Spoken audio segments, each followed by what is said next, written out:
In the 1760s in the American colonies, you could even be jailed for not growing pot, because that was part of the key to become economically independent from Britain. Hemp was legal tender in America, a substitute for money from 1630 clear up until the early 1800s. And hemp seeds are a great source of protein, better than soybeans, and it's cheaper than soybeans too. Or so says the U.S. Department of Agriculture. Marijuana is legal for medical use in 34 states. Used to treat glaucoma and pain caused by cancer. You can digest more protein out of a hemp seed than a soybean seed. It's even shown some signs of being able to combat herpes. And guess what kind of a parachute Mr. Drug War Junta Man himself, George Bush, used when he bailed out of that bomber in World War II. Hemp was illegal by then, but farmers were briefly ordered to grow it again in this country for the war effort and all, and the U.S. Army had their own stash all along in the colonies and the Philippines. So, how did everything get turned around so damn bad? Doesn't it strike you as a little dumb that we burn oil and choke ourselves and chop down all our trees and ruin innocent people's lives by branding them criminals and throwing them in jails or sending them off to drug camps or taking all their property and selling it before they're brought to trial, in the process making crack and heroin cheaper and easier to get than pot? Why do we do this when we don't have to?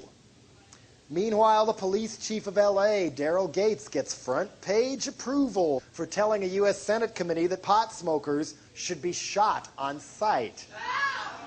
Because smoking pot is treason, because after all, it's illegal. Why was marijuana cracked down on? And why was it done so violently? Well, ready?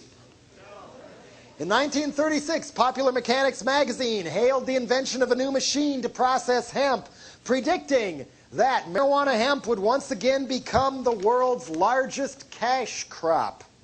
This did not sit at all well with people like Hearst Paper Manufacturing, or Kimberly-Clark, or other cutthroat multinationals who happened to have large timber holdings.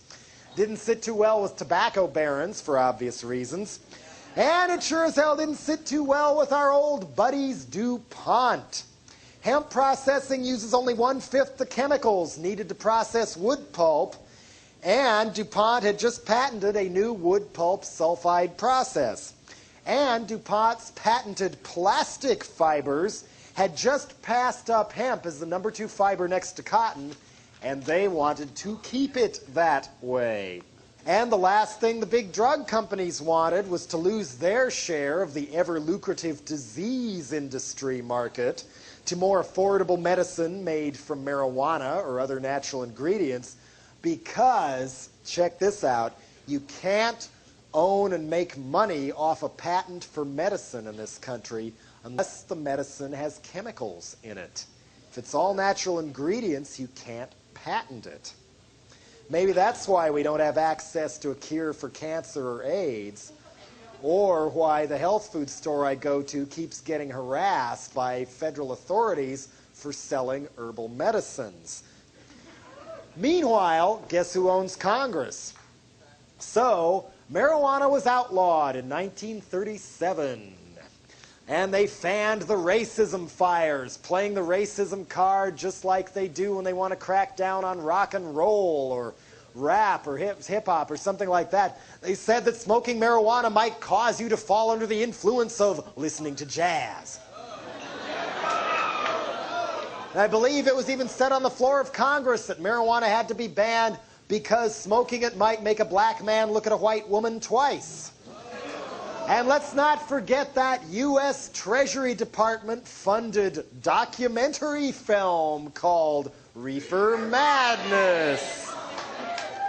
So marijuana was outlawed as devil weed in 1937. Only 53 years ago, it was legal. Need I say more on why our beloved fearless leaders go out of their way to censor our access to information so damn much. Can you imagine the mass outrage if this kind of stuff ever really got out? And people knew that this so big drug problem they keep reading about and hearing about is being caused by the government themselves. And people knew how easily each one of us individually could turn our ecological and human crisis around without resorting to Nazi bullshit like oil wars and drug wars, just by saying no to George Bush. And people knew that the very companies that provide us with such crucial conveniences as Kleenex, paper towels, and junk mail have systematically and brutally rearranged every single one of our lives so that we are literally wiping our ass with our own future. And it doesn't have to be this way.